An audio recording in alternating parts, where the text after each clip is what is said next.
தவழ்ந்து காலில் விழுந்து பதவியை பிடித்த எடப்பாடி பழனிசாமி இந்த தன்மான மிக்க ஒரு விவசாயினுடைய மகனை பச்சையின்களே 10 ஆண்டு காலம் கையெழுத்து போட்டு ஒரு பைசா வாங்காத இந்த அண்ணாமலையை பற்றி சொல்வதற்கு எடப்பாடி பழனிசாமி என்கின்ற எந்த விதமான அதிகாரம் கிடையாது. இது அகந்தை, இது அகந்தை. 2026 புரட்சி தலைவர் நடத்திய இந்த கட்சி இது போன்ற கிழத்து தலைகள் என்று வழிநடத்திக் கொண்டிருக்கின்றீர்கள். தூக்கி எறியப்படுவீர்கள். எதுக்கு நாங்க போய் சூசைட் பண்ணிக்கிற களத்துல போறதுக்கு போக மாட்டாங்க. பிஜேபி நோட்டாவோட போட்டி போட்டு இருக்கு கட்சியோட பழனிசாமியோட போனுங்கிறீங்களா நீங்க?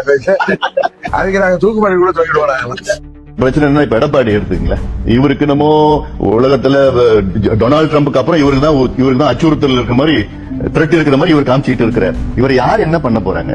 இவர் போறாருன்னா 5000 போலீஸ் நிக்கிறாங்க, ரோட்ல நிக்கிறாங்க. இவருக்கு என்ன அப்படி பிரச்சனை இருக்குது? இவர் சாதாரண ஒரு பினாமி, சாதாரண ஒரு தரகர். இவர் காசு வாங்கி கொடுத்தாரு, ஜெயலலிதா காசு வாங்கி கொடுத்தாரு, சசிகலா காசு வாங்கி கொடுத்தாரு.